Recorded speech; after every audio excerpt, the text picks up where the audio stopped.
Hello and welcome back to another episode of Tash Teaches. I'm Tash, and in today's video I'd like to show you some cool things you can do with the Euclid mode in the new Note Repeats device added in the 4.1 beta of Bitwig. So without further ado, let's jump right in and I'm going to show you what I'm talking about. Now, if you're not familiar with the term Euclid or Euclidean, this refers to Euclidean rhythms, which I've talked about previously in a video on the grid, but to break it down, it's sort of the most evenly spaced distribution of notes into another group of notes. So in this case, let's say we want to fit 4 notes into 16 notes. How do we fit 4 into 16? Well, it's pretty obviously going to be 1, 2, 3, 4. It's a quarter note. If we were to make it so that we're fitting 8 into 16, what are we going to have? We're going to have an 8th note. If we're going to fit 16 into 16, we'll have a 16th note. Where it gets interesting are the numbers in between. So how do we fit 5 equally into 16? If I put a metronome on now so we can listen to the difference of 4 into 16, let's get that metronome going. This is 4 into 16. Once we start to try and fit 5 into those 16 bars, we start to hear rhythms that we're very familiar with, and they do feel as though they're very, it's that rhythm. We could also try, say, 7 is another quite... They're great rhythms, and a lot of these that were in fact discovered by a man called Godfrey Toussaint, who was doing a piece on particle physics, discovered that a lot of these rhythms of just sort of equating these numbers that we assign to these rhythms then perfectly correspond with ages-old rhythms from sort of all sorts of ancient parts of the world, which is just fantastic. But anyways, back to the point. If I put this back to being, so we've got 4 in 16, I'm going to turn off the metronome now. I'm going to find a closed hat quickly. So let's just get a little hat that we can use. Doesn't really matter which. Oh, I've even got one starred there, it seemed. Doesn't matter. It's not a great hat. Oh, it's also not good. We'll use that one for now. Okay, so I'm going to duplicate this, and I'm going to put the hat in the place of the clap. Oh, sorry, in place of the kick. So now we have our... Just going to turn off this. Okay, cool. So we now have our hat and kick playing over the top of each other. So let's just call this hat. I'm using one hand, the other hand is on the microphone. You can see that if we have the hat distributed at 4 over 16, we're going to have exactly the same as the kick drum. But we then have this knob down here, rotate. And what rotate will do is it will move this according to the grid. It will shift it round. So if we start to shift this up, once we're about 12.5%, which would be an eighth of it, you're spot on being in the middle. But this means that what we can do is we can take that same pattern and we can just shift it off the grid until we get an offbeat hat pattern. And now I know we could just draw these notes in quite easily, but I do find that there's something quite wonderful about working in this format, like using these numbers, because it feels a little bit more alchemistic almost. Let's take another sound now. Let's go for a slightly... Oh, crikey, that's loud. Let's go for a slightly shorter hat sound that we can use. Oh, this will be perfect. We're going to try and make something a little bit more 16th notesy and rhythmic underneath. So let's see what happens if we just bring this guy in as is. Let's add a few more notes. Let's bring this back to being on beat, and let's try what it sounds like with 5 over 16. Already, it sounds very cool. It's great having these just rhythms over the top of each other. Let's try 6, maybe 7. Now it starts to get quite busy once we start to increase these notes. Once we start getting to sort of like 11 or 12 or even 16 as just having 16th note hats, it can lose a little bit of the dynamics that we would have if maybe we were just drawing them in and playing with velocity, which is why it's quite cool that we have this accent section here. Now I currently have this set to 100%. If I bring this down to 0, all of the notes will be at 25% velocity. If I bring this down to 0, all of the notes are happening at the lowest possible velocity. If I start to bring this count knob up, it's basically going to start to bring in the most important beats and play them at a high velocity. And the more and more we bring up,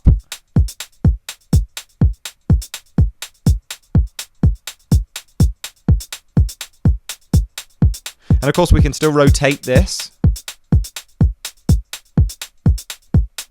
Let's bring a couple more notes in.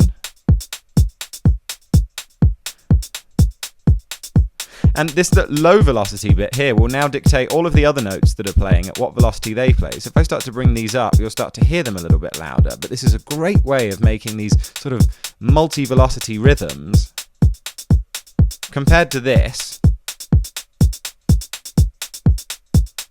This has got a lot more groove to it. Let's bring this back onto the grid and just try this out as 16th notes. I mean, that also just sounds fantastic. You can also press this opposite button and it will basically make all of the notes that aren't accents, accents, and vice versa. Which is also really cool when you've made a pattern and you just want to see if you can do something else. Now there's another quite cool thing here, which is keep accents. If you press this, nothing will happen, but what this basically means is that all of these notes, these big long notes that we have currently set as accents, that we can change, but these accent notes that we've got here, they will always play, even if we have this probability knob down at 0. So this probability at 0 will mean that none of these small notes are playing. If I bring the actual accents down now,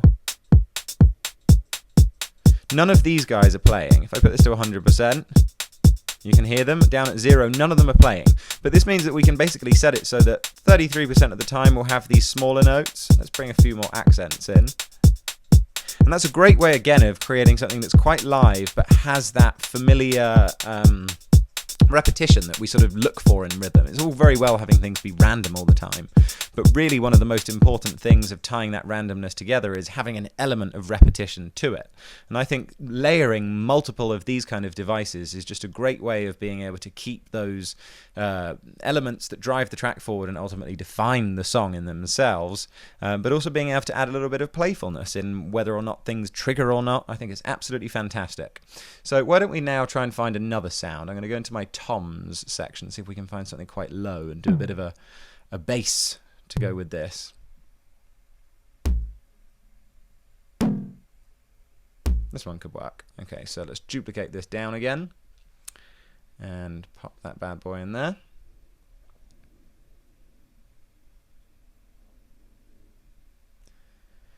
Cool. Okay, let's also turn that off. Okay, I'm going to bring this back down to being sort of quite few. Let's just do 4 notes again, and we'll bring the count up. Let's see what this sounds like then. This is going to be the tom.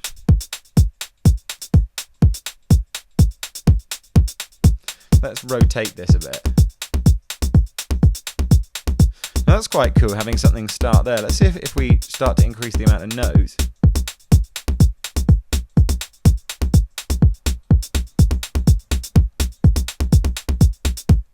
Let's bring this accents down.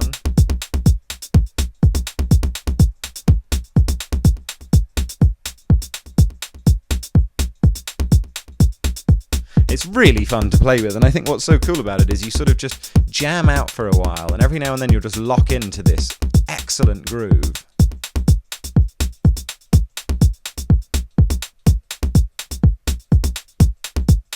Now this also leads quite perfectly onto another great addition to the beta, and that is the Humanize. And it's all very well having these rhythms play, but even if the velocities are sort of changing over time in relation to the pattern here, they're still static. And I think this Humanize device works so well with a lot of these new additions. I've been looking for something like this for the entirety of my musical career.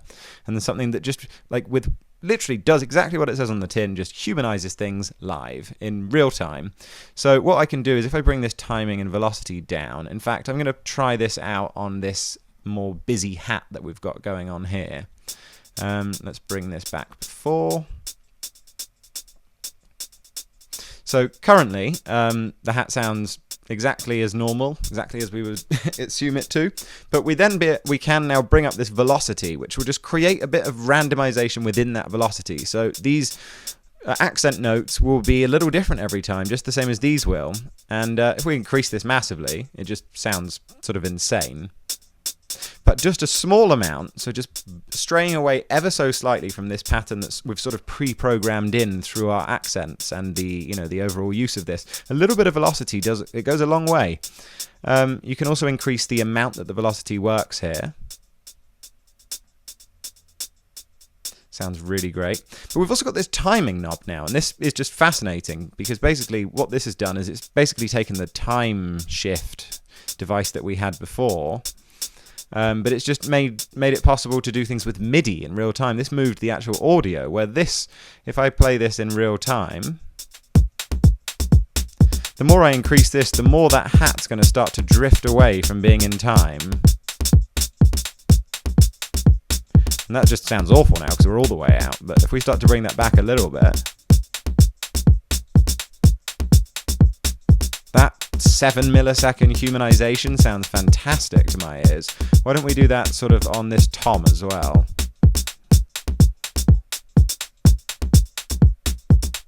And that just sounds fantastic. And that means that we don't have to then even use the swing necessarily at times to create that movement. We can just have real humanization happening here.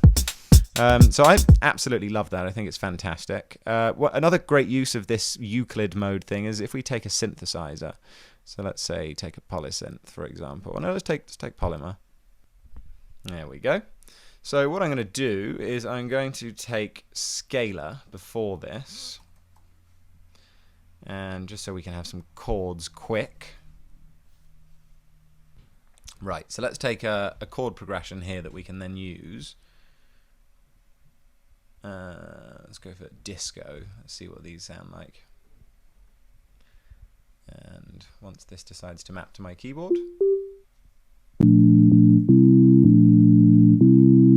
Okay, cool. Let's use those chords, and I'm just going to record them in quickly. So.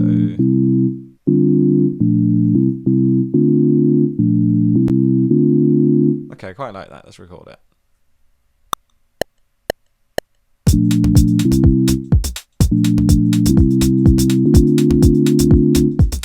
Okay, my computer seems to be spazzing out a little bit, so let's just remove them. Okay, so we've got our chord progression here. What we're now going to do is we're going to take the note repeat again. So let's grab that bad boy. And by default, it's just going to be playing on the kicks. But because the chords are starting at like off points, it's going to create these funny little rhythms. And if we start to increase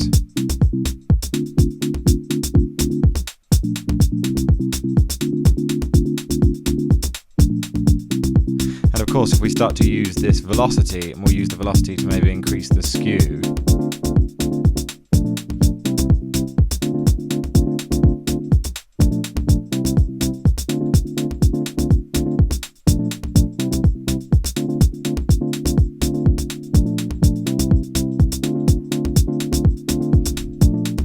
Let's also get that humanize in there.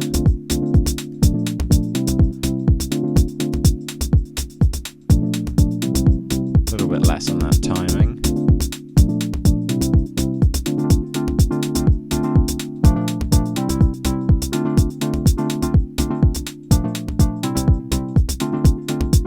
Just really using that velocity to shape the sound, make it sound different all the time. So as we increase the randomization,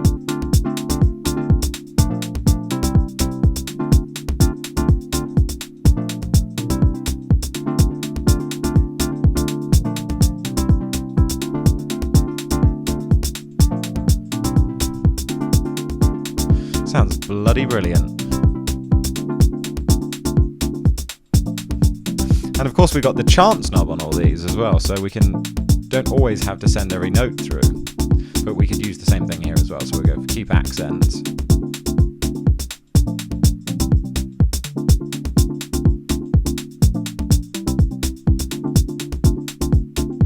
Take a bit of delay.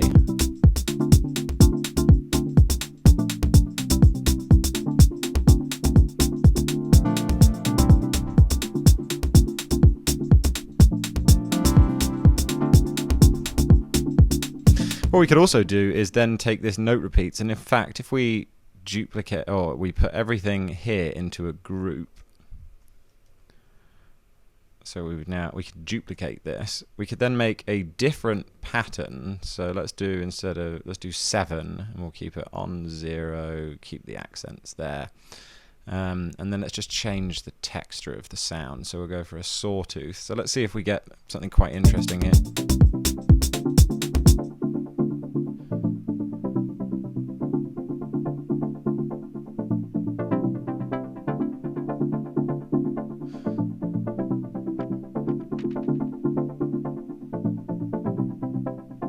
It's quite cool.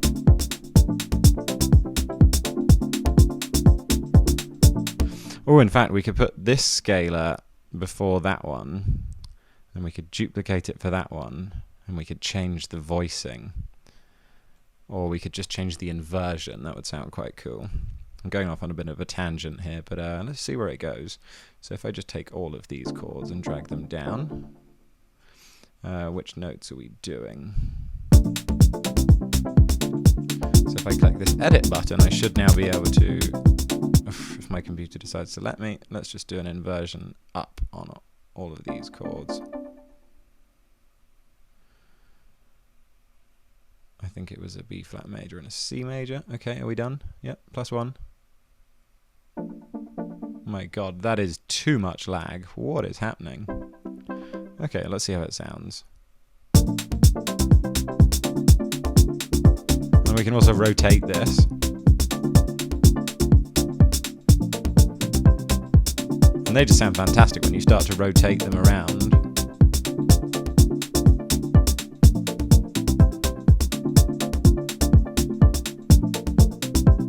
Oh, I just love this note repeats. Let's see what happens if we change up this hat pattern a bit.